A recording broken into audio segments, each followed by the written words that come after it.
তুই রান্নায় এত প্রতিবেশী কি করে কবে থেকে হলি? হ্যাঁ ও বাইরে যখন ওর কোচিং ছিল তখন ও রেঁধে রেঁধে একদম পাকা হয়ে গেছে। আমি ভাবতে পারিনি যে ভাত কাপড়ের রান্নাটাও নিজে করবে। ও মাই গড, এরকম কি কেউ দেখেছো কখনো? সত্যি গর্ব গর্ব হচ্ছে আমার ভাইকে নিয়ে।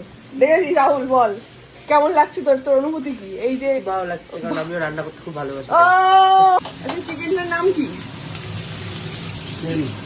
রেসিপিটা কি চিকেনের?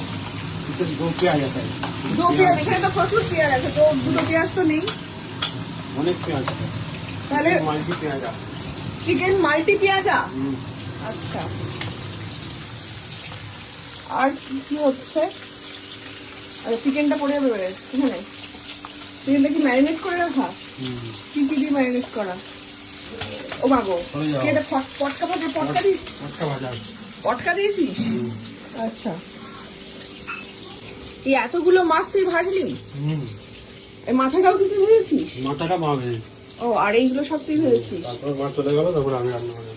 দিয়ে পুরো মানে মেন শেফ তুই, মা হেল্পার হিসেবে ছিল শুরুতে, তাই তো? আচ্ছা, বাহ। মাথাটা আরেকবার ভালো হবে? আচ্ছা, মানে দেওয়ার আগে আরেকবার ভেজে হবে।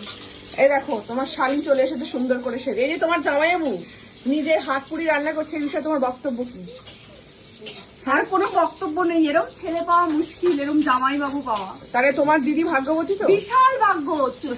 কপাল ছোট কিন্তু রাস্তা অনেক চওড়া, কপালে মানে মুখ ছোট কিন্তু চওড়া কপালের ভাগ্য পেয়েছে, এরকম ছেলে পাওয়া সত্যি ভাগ্যের বিষয়। সত্যি এটা আমিও ভাবতে পারিনি যে রান্না করছে এরকম।